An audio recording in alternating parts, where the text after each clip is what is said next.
Hindi pa man po nagsisimula itong investigasyon dito po sa akusasyon o aligasyon ng 18 dating sundalo ng Philippine Marines ay nako, katakot-takot na ho ang ginagawang paninira at ang masaklap ho rito mga kababayan ay yung tao ang kanilang target, hindi po yung sinasabi ng tao. At ito ho, naparod ko ito nga interview kay Senator Ping Lacson na siyang chairman ng Senate Blue Ribbon Committee na dapat ho mag-imbestiga dito sa isyong ito. Agad niya hong parang binubutasan na kaagad ho ito mga kababayan, yung mga sundalo. Parang ginawa niya ho, yung naunang testigo, si Orly Gotesa. Ngayon naman ay binabanggit ho ni Senator Ping Lacson na parang hindi raw kapanipaniwala yung aligasyon ng itong 18 sundalo, yung dating Marines, na kung saan ay yung issue ho dito, yung kasi ang sabi ho ni Senator Lacson, kanya raw po nabasa yung affidavit, pero duda ako na nabasa niya. Ako nabasa ko ho.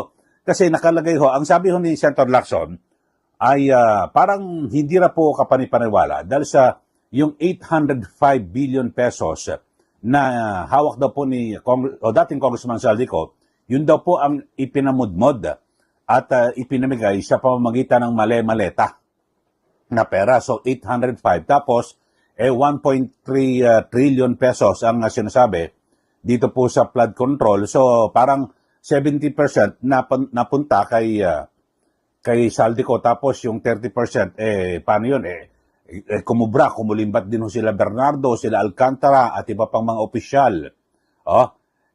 Maliwanag ho na hindi po binasa ni Senator Lacson, o baka naman nabasa niya pero gusto niya ho talagang ilihis yung issue. Kasi maliwanag ho sa affidavit ho nitong 18 na sundalo ho, dating sundalo, ay hindi, ang sinasabi nila, ang pagkakaalam nila, hindi lang sa flood control galing ang pera, kundi meron pa sa Department of Agriculture, National Irrigation, etc. Ang dami ho na mga sinasabing pinagkunan ng pondo. Pero ang pinakamainam mo sana rito, imbestigahan. Wala ho, ngayon pa lang ho, gusto nang patayin ito hong issue ni Senator Ping Lacson. Nakadidismaya lang ho mga kababayan. Kasi, kumbaga sa ang nag-focus ho sila sa tao. Yung may bit-bit ho na mensahe. Alam niyo ho, nagboluntaryo ho itong 18 ex-Marines. Sila po ay hindi mga politiko at kanilang inilalagay po sa panganib yung kanilang buhay at buhay po ng kanilang pamilya. Mga kababayan, dahil sa biro mo, sino akusahan mo matindi? Pangulo ng Republika ng Pilipinas, tapos kongresista, senador, at iba pang mga opisyal ng gobyerno. Di po ba ito po yung mabigat na akusasyon? At kung talagang gusto hong alamin ni Lacson ang katotohanan, di pa imbestigahan mo. Kasi kung malalaman nyo naman at sa pag-usad ng, halimbawa, magtakda ka ng pagdinig ng Senate Blue Ribbon Committee, kung makita nyo na nagsisinungaling ito hong 18 ex-Marines, di ka pa kasuhan nyo ng perjury. Kasi haharap yan sa Senado na itataas ang kanang kamay at manunumpa na ang kanilang mga sasabihin ay pawang katotohanan, di po ba? So nakadidismay lang ho mga kababayan. At tinutumbok na ho kagad, sinisiraan na. Di ba may kasabihan nga na ang sinasabi, don't shoot the messenger. Di po ba? So kung baga sa yung tao na nagdi-deliver lang ho ng impormasyon, wag mong siraan ng tao. Yun ho ang ibig kong sabihin. Tingnan mo, busisiin mo, yung kanya sinasabi. Di ba? Yun po tapos ngayon, talagang dinidiscredit ho nila mga kababayan. Ang sabi, yung mga ilan daw ho dito sa 18 Marines, yung iba nakapag-retiro naman na maayos, pero meron naman daw na dishonorably discharged. Ibig sabihin, hindi po maganda yung pagkakatanggal. Kumbaga, nasiba kung may mga kaso. Ano ang kinalaman nun? Kung dishonorably discharged ito hong ilan sa mga 18 ex-Marines. Bibigyan ko kayo ng ehemplo sa ating mga manonood. Isang ehemplo ho dyan, ito hong si Commodore J. Tariela ng Philippine Coast Guard. Alam nyo ho, ito ho ay tinanggal po sa Philippine Military Academy. Nasibak ho siya dyan dahil sa inakusahan at ng paglabag sa honor code na may kinalaman sa di umanay cheating incident sa academic subject. Biro mo, ilang linggo na lang ho, gagraduate ho yan sa PMA, Philippine Military Academy. Tapos biglang inakusahan na nagkaroon ng dadaya.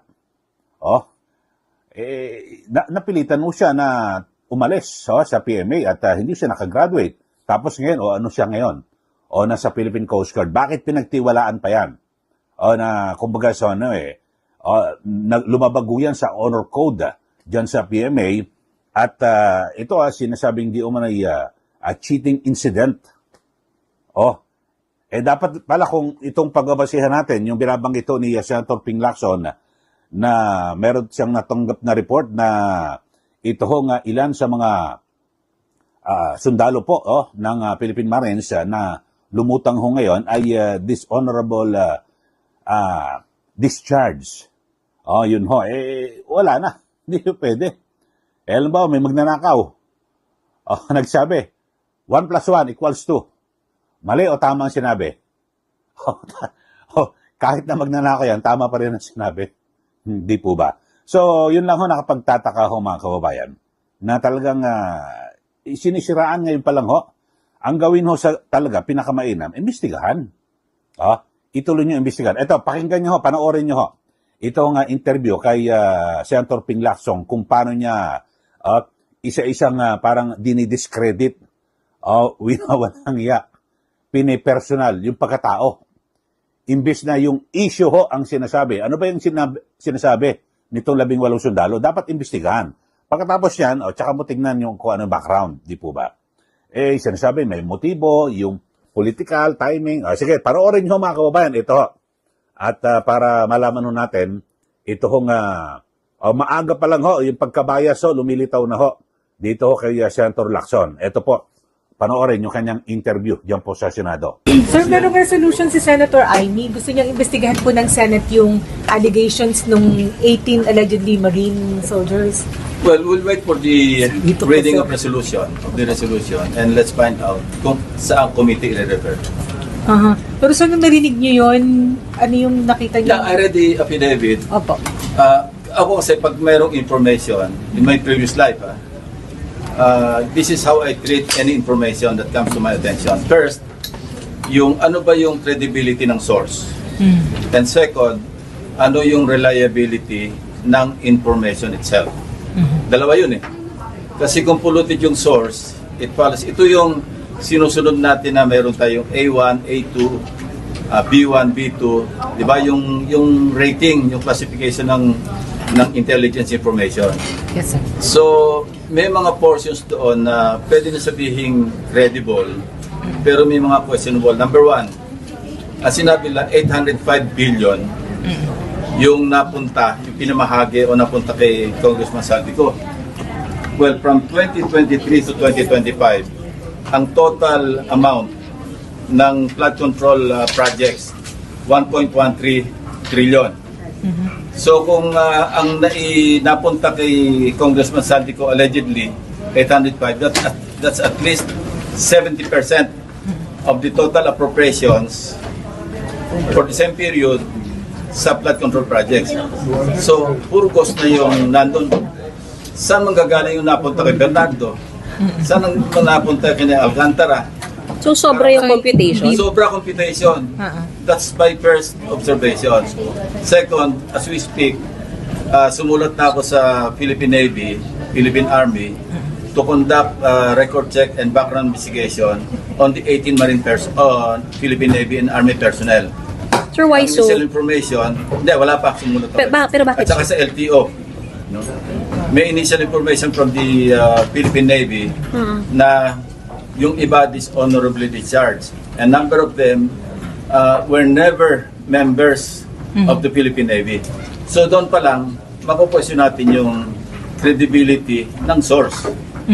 If true, kasi media lang ito. That's why I'm formalizing it by way of an official letter to the Armed Forces of the Philippines, attention to Philippine Navy and Philippine Pero Army. tama po bang paharapin sila dito, sir, sa isang inquiry, sir? Well, after all the verification, evaluation, then probably, yes.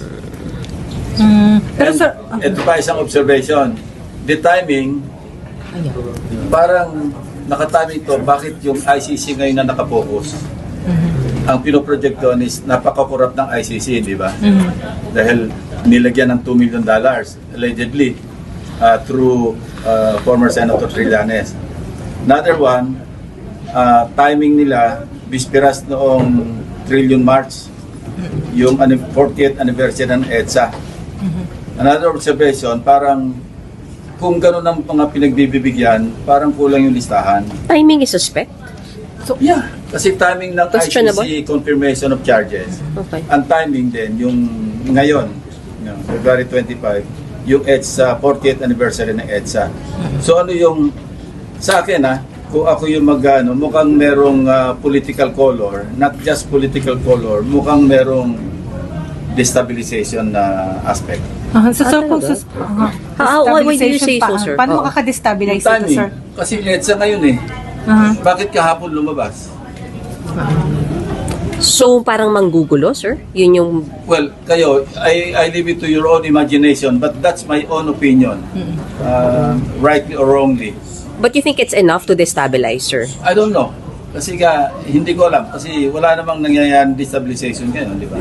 Sir, gusto Except na wala namang, hindi naman na-destabilize sir, gustong sirain yung credibility ng Kasi ICC. pispiras ngayon ng kahapon, pispiras ng EDSA, 40th EDSA 1, yung people power. Bakit tinaming kahapon yung, tsaka bakit sila sa Club Pilipino? Symbolic. Kasi yan People din ang power. pinanggalingan nung EDSA 1 natin di ba? So kung ganun, sir, na timing is Hindi. suspect. Ang sinasabi ko, we will evaluate yung dalawang sinasabi ko, the source of the information, which in this case are the 18 Marine personnel. The second is the reliability or credibility of the information itself, meaning yung contents ng affidavit. O yan po, napanood nyo ang binabanggit. Talagang suma total parang ayaw niya kong paimbestigahan O yun ang basa ko sa kanya. Kaya lang para baka maobligaw siya dahil sa naghain po ng Senate resolution. Ito pong si Senator Amy Marcos na kung saan alam mo, talagang maobligaw siya.